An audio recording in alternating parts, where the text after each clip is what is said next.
Channel Pooja's life. आशा करती हूँ आप सभी स्वस्थ होंगे, मस्त होंगे और खुश होंगे। तो आज मैं आपके साथ लखनऊ का दूसरा व्लॉग शेयर कर रही हूँ और आज बड़ा मंगल था। हम लोग लखनऊ में ही थे और हम लोग आए हुए थे हनुमान सेतु हनुमंत धाम के दर्शन करने के लिए। तो ये मॉर्निंग का व्लॉग है। हम लोग सुबह सुबह ही आ गए थे यहाँ पे दर्शन करने के लिए, क्योंकि जैसे जैसे दिन बीतता वैसे वैसे भीड़ भी बहुत बढ़ जाती। तो ये हनुमंत धाम का है। यहाँ पे पंचमुखी हनुमान जी की मूर्ति है और ये मूर्ति देखने में बहुत ही सुंदर लग रही थी। और इसके ऊपर जो इन्होंने बनाया हुआ है, ऊपर पिलर पे शिव जी की मूर्ति बनाई हुई है। और सबसे अच्छी बात है, शिव जी की मूर्ति के ऊपर एक छोटी सी चिड़िया बैठी हुई थी। मैंने कोशिश की है कैप्चर करने की, लेकिन बहुत क्लियर नहीं। और ये हनुमान सेतु का क्लिप है। तो बड़े मंगल के दिन जो है लखनऊ में बहुत ही भीड़ होती है हनुमान जी के मंदिर में, और जगह जगह पे भंडारे का भी आयोजन किया जाता है। भंडारे में आपको पूड़ी सब्जी, हलवा, आलू की सब्जी, चने की सब्जी, कद्दू की सब्जी, ये सब चीज़ें बना के बांटी जाती हैं। तो इस समय लखनऊ में जब बड़े मंगल चलते हैं जेठ के महीने में, तो बहुत ही भीड़ होती है। हर मंगल में सड़क पे और मंदिर पे दोनों पे भीड़ होती है। और ये हनुमंत धाम का मंदिर है, हनुमान जी का है। यहाँ पे भी बहुत ही भीड़ थी, लाइन से सबको भेज रहे थे अंदर। तो दर्शन करने के बाद वाकई में बहुत ही आनंद मिला और एक मन को सुकून भी मिलता है कि हाँ, आज हमने दर्शन कर लिया। तो अगर आप लोग भी बड़े मंगल के दिन दर्शन करने जाइए, अब तो ख़त्म हो गया है, लेकिन नेक्स्ट ईयर के लिए अगर बड़े मंगल को दर्शन करने जाइए तो आप लोग जल्दी सुबह जाइएगा, वरना जैसे जैसे दिन बीतेगा वैसे वैसे भीड़ भी बहुत बढ़ जाती है।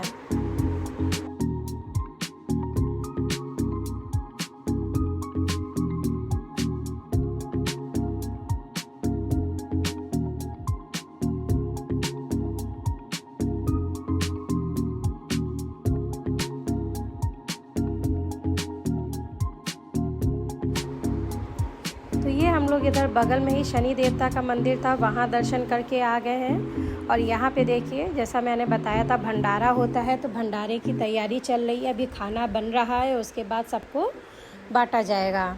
इसके बाद हम लोग घूमने के लिए आ गए थे बाहर। जानकारी बताएंगे फिर आपका फोटो निकालेंगे। इसको बोलते हैं सर रूमी दरवाजा। आपने गदर मूवी तो देखा होगा, सनी वाली। इसी को लाहौर पाकिस्तान का गेट बना। ये नवाब आसिफ दौला उनकी बेगम का नाम था रूमी, इसलिए खाली उनके नाम से दरवाजा बनाया, रूमी दरवाजा। ये 1784 में बनाया गया था, अकाल के टाइम जब यहाँ पे रोजगार नहीं था, तो रोजगार देने के लिए नवाब आसिफ दौला ने बनवाना शुरू करा था। इधर में मैडम देखिए, ये नीचे 3 गेट है और ऊपर देखिए 4 मंजिल की इमारत दिखाई दे रही है। और जब इसी को हम बैक साइड से दिखाएंगे तो ये एक दरवाज़ा 1 मंजिल की इमारत दिखाई देगी, जब हम आपको उधर से दिखाएंगे। ये देखने में गेट है, लेकिन इसके नक्शे 2 बना दिए। तो जैसा कि गाइड भैया ने बताया कि ये एक ही चीज़ है और इसके 2 नक्शे हैं।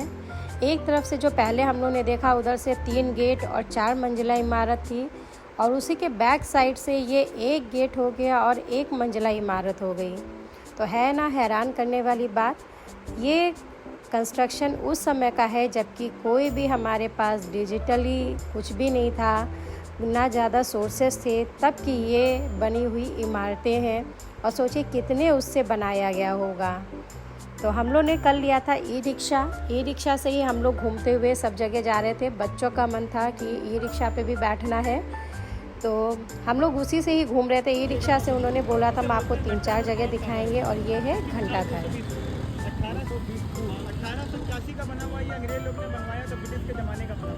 और ऊपर में जो चिड़िया देख रहे हैं, सबसे ऊपर चिड़िया देखिए आपको, ये हवा का डायरेक्शन बताती हुआ किधर से चल, ये चिड़िया नाचती रहती है, किधर से वो उधर से बताएगी। इसको सर बोलते हैं शाही तालाब है। ये मोहम्मद अली शाह ने बनवाया था अपने गरीबों के नहाने के लिए।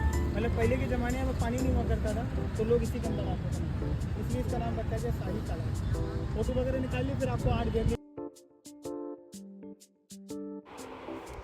और उसके बाद हम लोग एसी के बैक साइड में बनी हुई थी आर्ट गैलरी, उसमें आ गए थे देखने के लिए। आर्ट गैलरी के अंदर फ़ोटो खींचना और वीडियोग्राफी मना थी, तो मैंने अंदर का कुछ भी नहीं बनाया है। और ये आर्ट गैलरी से मैं आपको व्यू दिखा रही हूँ, जो शाही तालाब देखा था, जो घंटाघर देखा था, और जो मेन रोड थी। तो यहाँ से वो पूरा बहुत ही क्लियर दिख रहा था। और उसके बाद हम लोग आ गए थे लास्ट में इमामबाड़ा। तो तीनों जगह का घुमाते हुए ई रिक्शा से हम लोगों को भैया इमामबाड़ा में छोड़ के गए थे, और उन्होंने इतना घुमाने के लिए जो हम लोग से चार्ज किया था वो 100 रुपीज़ था।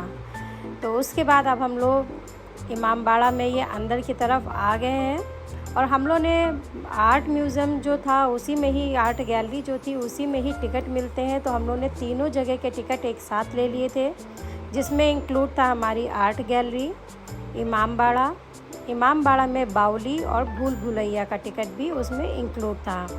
तो मैं सजेस्ट यही करूँगी, अलग अलग लेने के बजाय आप एक साथ तीनों चीज़ों का टिकट एक साथ ले लीजिए, थोड़ा चीप भी पड़ता है और अच्छा भी रहता है।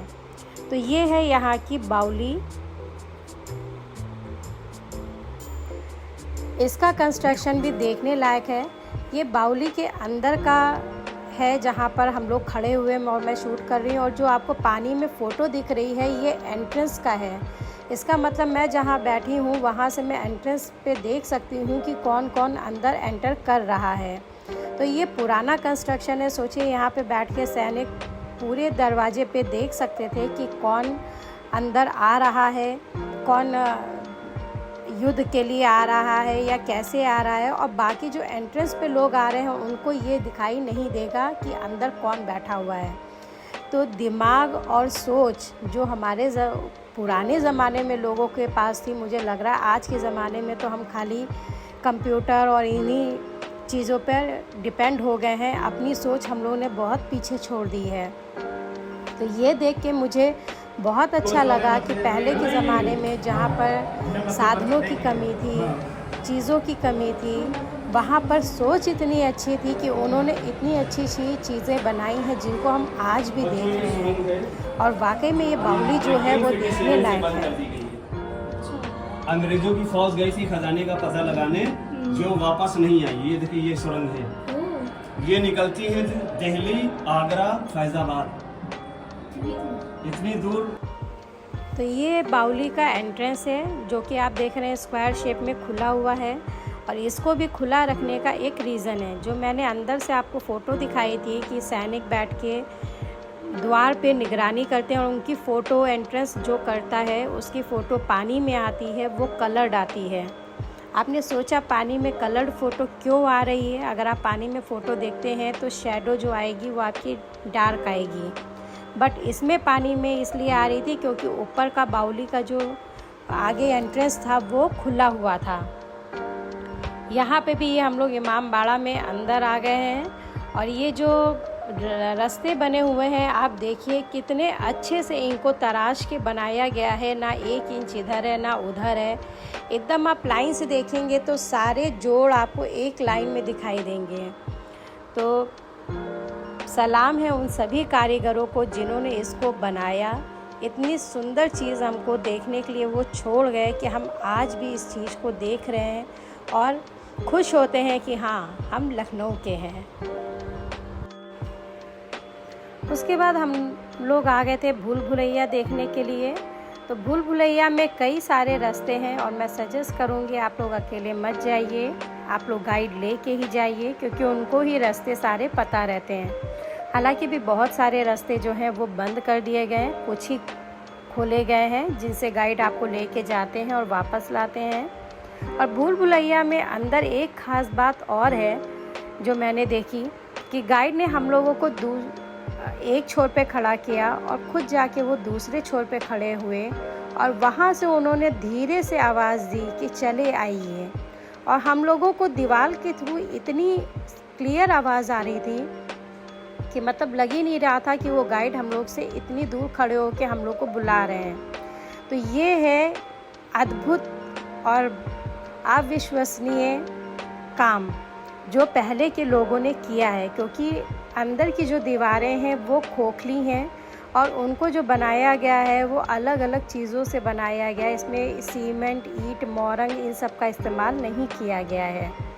तो वाकई में सोच उनकी जो थी, मैसेज को कैसे ट्रांसफ़र करना है, जैसे हम लोग बोलते हैं ना दीवारों के भी कान होते हैं, तो सही बात है। आप भूल भुलैया में जाके वहाँ पे देखिए, आपको ये कहावत भी सही लगेगी कि दीवारों के भी कान होते हैं।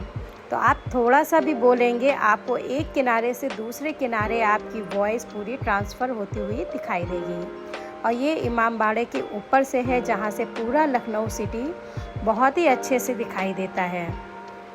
फाइनली हम लोग इमामबाड़े में सबसे नीचे पोर्शन पे आ गए हैं और यहाँ पे 3 तरीके के गुंबद बने हुए हैं। एक ख़ास बात इसकी ये और है, हम लोग जब छत पे गए थे तो छत जो थी वो एकदम फ्लैट थी और यहाँ की जो आकृति है ऊपर की वो गुंबद की तरह है। इट मीन्स अगर आप ऊपर जाएंगे तो आप यही सोचेंगे कि इमामबाड़ा जो है वो ऊपर से गुंबद के शेप में है, डोम शेप में है, बट ऊपर आप जब जाएंगे तो आप देखेंगे कि छत एकदम जो है वो फ्लैट है। तो ये भी एक अद्भुत नज़ारा ही है, देखने वाला है। और यहाँ पे 3 हॉल बनाए गए हैं, एक इंडियन हॉल है, एक चाइनीज़ हॉल है और एक वाटरमेलन हॉल है। तो ये जो है ये चाइनीज़ हॉल है और इसमें ऊपर बैठने के लिए जो ब्राउन आप देख रहे हैं ये लोगों के बैठने के लिए है कि लोग यहाँ पे बैठते थे, नीचे दरबार लगता था। तो ये पहले के समय की जितनी भी कलाकृतियाँ हैं, महल हैं, ये सब बहुत ही सोच समझ के बनाए गए थे। और अगर आपको लखनऊ के बारे में ये जानकारी पसंद आई हो तो मेरे चैनल को लाइक, शेयर और सब्सक्राइब ज़रूर करिएगा। और मिलते हैं आपसे पूजास लाइफ के नेक्स्ट व्लॉग में। तब तक के लिए खुश रहिए, मस्त रहिए और मुस्कुराते रहिए।